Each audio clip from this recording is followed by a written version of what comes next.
Hey guys, thanks for stopping by Gregsbeerreviews today. Yeah, the old clock says it's 5 o'clock.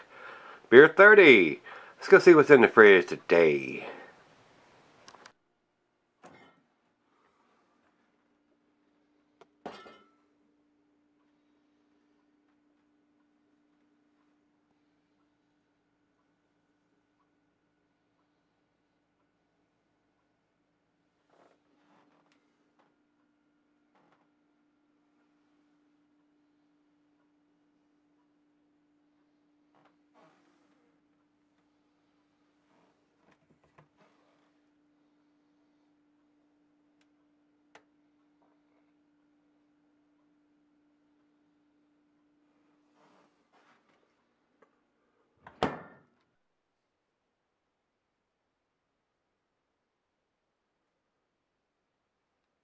Hey guys, thanks for stopping by Gregsbeerreviews today. I appreciate it.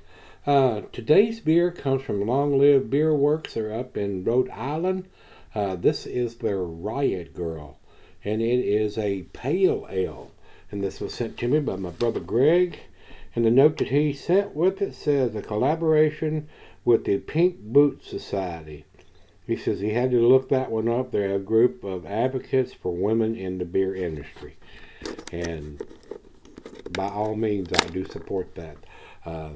There's a brewery over in Forest, Virginia that I've been to several times and actually did a on-site beer review there a couple years ago. Her name is Lee, and she brews some awesome beers. So yeah, the more the merrier. Everybody jump in. We don't discriminate. There, women can brew just as good beers as guys can, guys. So, with that being said, let's get on with this one. This is not a huge beer. It's only a 5.5%. It's a pale ale on top of that. And on top says, pale ale hopped with the 2018 Pink Boot Society hop blend. Whatever that is. They don't tell us. So that's all we've got to go on this one. And that's it. I don't have the IBUs. Seems like here recently, especially in the New England style, or the juice bombs as I call them, they want to keep that information about the IBU secret for whatever reason. But it is what it is. So that's it. First beer of the day for me. So let's get this thing open. Let's pop the top, if you will. A big 16-ounce can, plain Jane silver can with a stick-on wraparound label, guys. And while I pour this, ooh, looks like orange or grapefruit juice coming out. Looks pretty cloudy. Food pairings cuisine is Pan-Asian cheese with earthy Camembert Fontina. Your nutty cheeses, Asiago, Colby, Parmesan. Your tangy cheeses, Brick Adam Feta. Meat is poultry, glass right a pint Becker Nonic tumbler. Mug, Stein Seidel. I'm using my favorite tulip glass, and not recommended for extended cellaring, guys. And I don't see anything on the bottom as far as dating. I don't see it on the rim. A lot of these guys like to put it on the rim, so he doesn't tell me where he actually picked it up at. So hopefully it's going to be a fresh beer. About a half a finger of head on that, and it looks like orange juice. Not super bright orange like I have seen some of them. Maybe just a slightly water, maybe a mixture of orange juice and grapefruit juice. Still looks pretty damn good. Definitely would still consider this a New England style, guys. So let's get it to the nose. Very nice. Super wonderful hot presence on this beer. Nice citrusy notes, hints of orange juice, grapefruit juice. Some tropical fruit notes in there, maybe some mango. Slight hint of some pine. Smells very, very hop forward for a pale ale. Yes, it does. Let's dive in. I'm thirsty. How about you? You thirsty? Cheers, everybody. Cheers, Greg.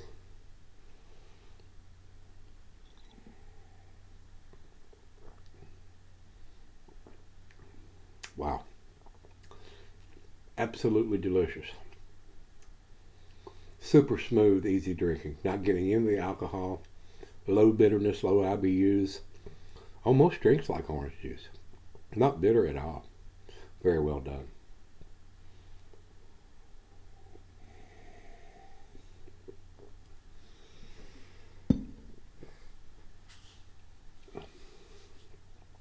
Fantabulous, guys.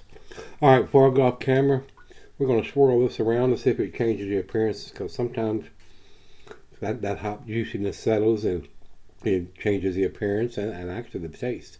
So let's see if we get any kind of settling in this can. Nah, not so much. About the same coming on the back end pour as it was the first pour. So, looks pretty good, tastes pretty good. Right out of the fridge, guys. We're going to sip on it for a little bit. Pretty impressive beer here, guys. New England is kicking the door down on this style of beers. So many different breweries have jumped on the bandwagon and are producing these astronomically tasty beers. And whether it's a pale ale like this one, or an IPA, or a double IPA, awesome beers. I love them, guys. I would buy them if I could get them here. This one would actually need to have a date on it before I would purchase it to know how old the beer is. But if you're going to the brewery and picking it up there, don't get a whole lot fresher than there. Especially if they're not distributing these beers in stores, beer stores, grocery stores, whatever. Don't know the history on this one. He didn't tell me on this one. So let me sip on it and see where this one ends up. I'll be right back. Alright guys, I'm back. Been sipping up for a little while. Awesome lacing is left on the glass. Tells you it's a good quality beer. Wonderful aroma, wonderful taste, excellent pale ale, guys.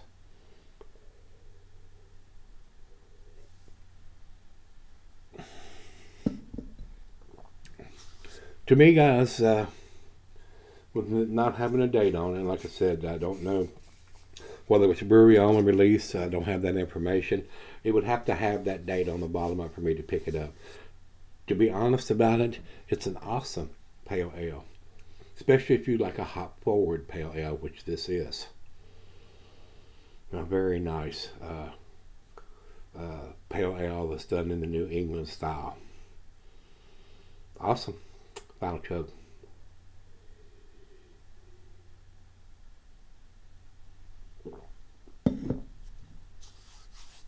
Very, very delicious, guys. In all honesty, this is a 10 beer in a 9 can because it has no date on it. But like I said, if it was bought at the brewery and brewery only release, a lot of those guys don't spend the money to buy a dating machine if they're selling everything straight out of the brewery. But I don't know. He doesn't give me any information on this one. He may have told me on the last one from this brewery. I don't remember. It's hard for me to keep up with all the different beers that I do.